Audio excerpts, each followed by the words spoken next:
आप देख रहे हैं एसीआई न्यूज।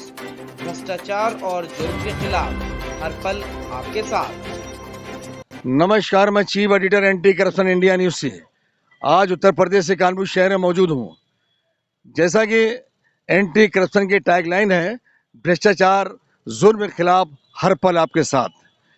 और आज जो मैं जिस प्रकरण से रूबरू करा रहा हूँ, वो प्रकरण इससे पूर्व में भी मैं उससे अवगत करा चुका हूँ। और उसके बाद आज महिला जिस प्रकरण से रूबरू करा रहा हूँ, आज वो मुझे मिली है डीसीपी कार्यालय में। और किस लिए आई हैं और क्या काम है इनका यहाँ पे और क्या किससे मिलने आई हैं, मैं इनसे ही पूछता हूँ। हाँ, आपका क्या नाम है? रीना यादव। रीना यादव जी, आप इससे पहले भी हमारे कार्यालय में 2 बार आ चुकी हैं और उसके बाद मैंने आपकी कार्रवाई भी कराई थी। अब इसके बाद आज जो यहाँ पे आई हैं कमिश्नर कार्यालय में, वो किस लिए आई हैं आप?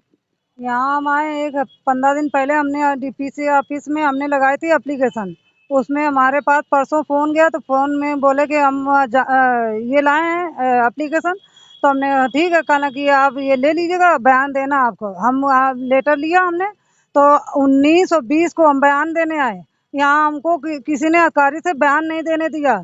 और ऊपर से बोले वो औरत पुष्पा सोनकर कौन है? हमको पुष्पा सोनकर बिठूर थाने में काम करने वाली है और फिर वहाँ मधु के नाम से जानी जाती। तो इन लोगों ने इंक्वायरी वहाँ बैठा ली, इंक्वायरी करी तो वहाँ साफ बोल दिया गया कि यहाँ मधु देवी यहाँ नहीं रहती है, यहाँ नहीं कोई मधु देवी नाम की कोई औरत है, न पुष्पा सोनकर के नाम की है। और जबकि 8 सितंबर को हमने शिवा सिंह के हाथ में एप्लीकेशन हमने लगाई थी।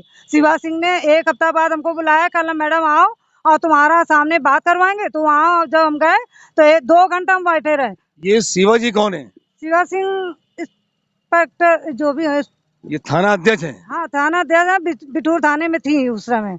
फिर उन्होंने उस औरत को हमारे पति धर्मेंद्र यादव को बुलाया तो वो आए नहीं। 4 बार उन्होंने हमारे सामने खबर की, लेकिन उन लोगों ने बोल दिया कि धर्मेंद्र की एक्सीडेंट हो गया है और वो आने लायक नहीं। और फिर उसके बाद फिर हम यहाँ एसपी ऑफिस में यहाँ डीएसपी यहाँ लगाने आए एप्लीकेशन।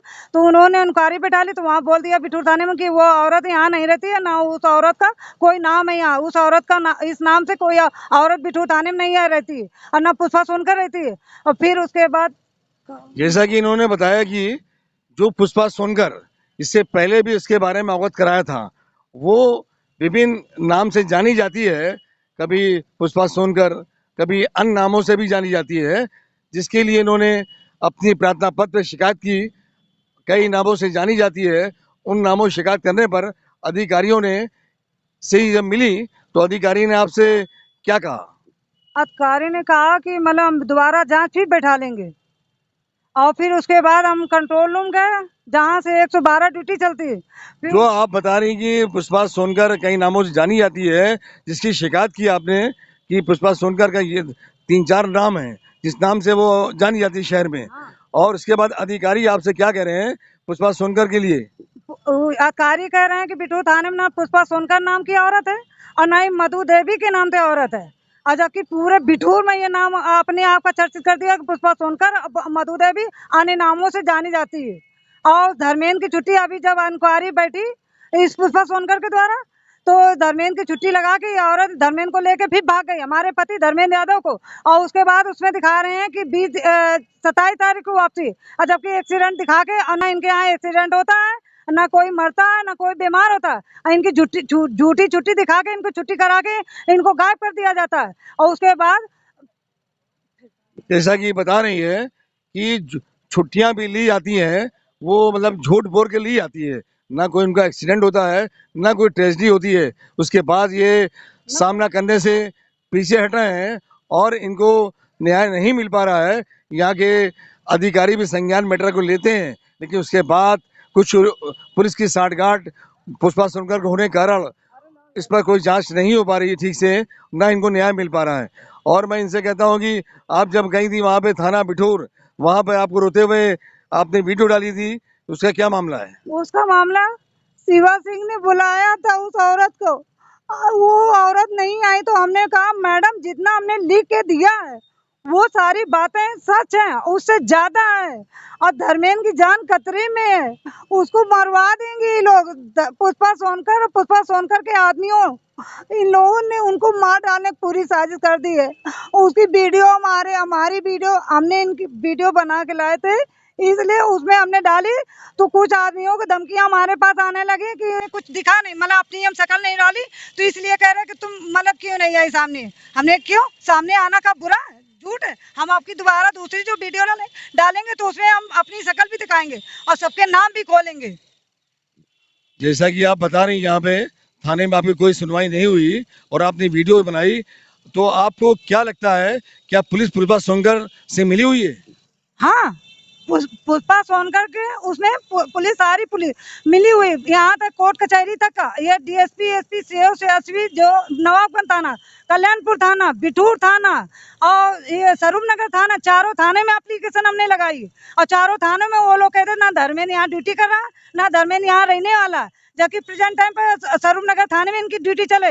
सीओ साहब के पास हम गए एप्लीकेशन देने, सीओ साहब ने कहा कि हाँ हम बात करेंगे। बाद नवाबगंज में उन्होंने फोन किया तो वहाँ बोल दिया कि धर्मेंद्र नाम का यहाँ 2 साल से आदमी यहाँ ड्यूटी नहीं कर रहा। कल्याणपुर थाने गए, वहाँ भी यही बोल दिया। 14 जनवरी सन 2022 को इस औरत ने हमको 5 बजे करीबन बिठूर थाने में हमको मारा। अन्य पुलिस, लेडीज जेंट्स पुलिस खड़े थे और प्रेस वाले भी खड़े थे, कुछ मोहल्ले वाले खड़े थे, कुछ घाट के पंडे वाले खड़े थे। वहाँ पे जो कोई जांच जाती तो वहाँ ये बोल दिया जाता है यहाँ कोई वारदात नहीं हुआ, ना यहाँ कोई मारा पीटा गया। उस औरत को हर आदमी बचा रहा, क्यों बचा रहा है? ये औरत में क्या कमी है, क्या गलती है? इसकी हमें सच्चाई चाहिए। हमारा आदमी धर्मेंद्र यादव चाहिए, हमें हमारा आदमी पति चाहिए। ये औरत जिस तरह से आपको अवगत करा रही है, इसका पति को गुमराह करके अपने अंडर में करके जो ब्लैकमेल, उसके साथ ब्लैकमेलिंग हो रही है, उसको अपने अंडर में लेकर पुष्पा सोनकर उसको ब्लैकमेल कर रही है और इसको न्याय नहीं मिल पा रहा है। पुलिस अधिकारी भी इसको न्याय नहीं दिलवा पा रहे हैं, जिसके लिए दर भटक रही है। सभी अधिकारियों के पास एप्लीकेशन लगा रही है, किसी अधिकारी ने भी इसको न्याय नहीं दिलवाया है। जिस तरह से आप देख रहे हैं जो उसके हाल हैं, जिस तरह रो रही है, जिस तरह बेबस है, इसको कोई न्याय नहीं दिलवा पा रहा है। एक तरफ जहाँ योगी आदित्यनाथ जी कहते हैं कि महिलाओं को सशक्तिकरण पर जोर दिया जा रहा है, जहाँ पुलिस उस पर भट्टा लगा रही है, उस पर कोई न्याय नहीं मिल रहा है। और देखिए क्या बतानी चाह रही, क्या नाम बता रही हैं आप? ये औरत है पुष्पा सोनकर, 1 साल सन 2021 और 4 अगस्त से एप्लीकेशन हमने लगाई। पहली एप्लीकेशन लगाई थी अरुण हसीन को, फिर उसके बाद संजू त्यागी के पास गए। ऐसा कोई अधिकारी नहीं, ऐसा क्राइम ब्रांच नहीं जहाँ तक हम गए नहीं है। और ना विधायक, मुख्यमंत्री के पास तक हमने 15 एप्लीकेशन लगाए, उसमें मेरे कोई नहीं जांच में कुछ वो लोग नहीं निकाल पा रहे हैं। जैसा कि ये महिला परेशान है, इसकी फैमिली है, इसके बच्चे हैं और इसका पति इसके पास ना होने के कारण आज ये पैसे की मोहताज है, दाने दाने को मोहताज है। यहाँ से मुख्यमंत्री तक की इसने अपनी फरियाद को यहाँ पे पहुंचाया और प्रार्थना पत्र दिया, 15 प्रार्थना पत्र दे चुकी है बता रही है। उसके बावजूद भी अभी तक कोई इसको न्याय नहीं मिला है। वो जिस तरह से आप भड़क रही है, यहाँ कोई अधिकारी संज्ञान नहीं ले रहा है, ना ही न्याय दिलवा पा रहा है। और क्या बताना चाहेंगे हमारे चैनल के माध्यम से? मैं आपकी बात को अपने चैनल के माध्यम से योगी आदित्य जी के पास पहुंचाऊंगा, मुख्यमंत्री जी के पास। आप क्या कहना चाहेंगी? प्रेस वाले भी कुछ नहीं कर पा रहे, न मीडिया। कौन प्रेस वाले नहीं कर पा रहे हैं? आप प्रेस क्लब में आपने कॉन्फ्रेंस की थी? हाँ, उसमें क्या हुआ? उसमें भी कोई कार्रवाई सुनवाई नहीं हुई। ना क्राइम ब्रांच वालों के यहाँ गए, वहाँ भी एप्लीकेशन लगाने गए, वहाँ भी कुछ नहीं सुनवाई हुई। धर्मेंद्र की जान खतरे में, उसकी वो आए दिन छुट्टी लगवा देते हैं। जब कोई जांच बैठती है उसको छुट्टी लगवा के, मरने की एक्सीडेंट की बीमारी दिखा के उसकी छुट्टी लगा के 2-2 महीने की छुट्टी करके ना उसको गायब कर दिया जाता है। चलिए, जैसा कि इन्होंने अवगत कराया अपने पड़कड़ से, अब इनके पड़कड़ को मैं अपने चैनल के माध्यम से यहाँ के मुख्यमंत्री जी को अवगत कराएंगे और इनसे और न्याय के लिए भी उनसे कहा जाएगा कि इस महिला को न्याय दिलवाया जाए। जो सशक्तिकरण, महिला सशक्तिकरण के लिए आप जोर दे रहे हैं, लेकिन ऐसा कोई शहर में दिख नहीं रहा है।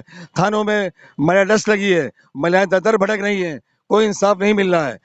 अब ये इस प्रकरण को मैं देख रहा हूँ और इससे पहले भी इसको मैंने अवगत कराया है और इनको न्याय दिलाने का प्रयास भी किया कि हमारे चैनल के माध्यम से यहाँ के एसपी, एसएसपी सभी से मैंने इनके लिए बात की। उन्होंने न्याय दिलाने का आश्वासन दिया था और इनकी बात भी कराई गई बैठाल के। उसके बाद अभी तक वो न्याय नहीं मिला है। और क्या बताने जा रही हैं आप? धर्मेंद्र यादव हमारे पति हैं, इनकी पत्नी खुद की रियल पत्नी इनके गांव में, वो गरीब बेचारी, उनको ये मरवा के उनको घर में रख दिया जाता है। उसे कहा जाता है कानपुर नहीं आओगी ना कोई बयान दोगी, उसको मरे में साबित कर दिया गया, समझ लो। वो जबकि जिंदा है, उसके साथ धोखा हो रहा, हमारे साथ धोखा हो रहा है। ये कुत्ती औरत पुष्पा सोनकर बहुत खराब, बहुत खतरनाक। जैसा इनका कहना है, जो धर्मेंद्र यादव जो एक कांस्टेबल है, 112 नंबर गाड़ी पे पुलिस चलता है और उसके बाद उसको अवैध तरीके से पुष्पा सोनकर ने अपने कब्जे में कर रखा है। उसकी जो असली वाइफ है वो रहती है औरैया में, और जो यहाँ मैं इनसे रूबरू करा रहा हूँ ये सेकंड वाइफ है। इनको भी नहीं बताया गया था कि तुम उसकी मतलब कि मैं मैरिड हूँ। इनसे धोखे शादी करी गई, 7-8 साल उसके साथ ये रही हैं। उसके बाद भी इनको इनसे पुष्पा सोनकर ने इनसे छीना, इनसे लेकर उसको अपने अंडर में कर लिया है और इनको न्याय नहीं मिल रहा है। अब अगली अपडेट में किसी नए प्रकरण से अवगत कराएंगे। तब तक के लिए राष्ट्रीय अंतर्राष्ट्रीय खबरों से बने रहिए। मैं Athar Hussain, chief editor anti corruption से, साथ में कैमरामैन अनिल कुमार। नमस्कार, जय हिंद। सब्सक्राइब करें हमारे YouTube चैनल को और बने रहें हमारे साथ।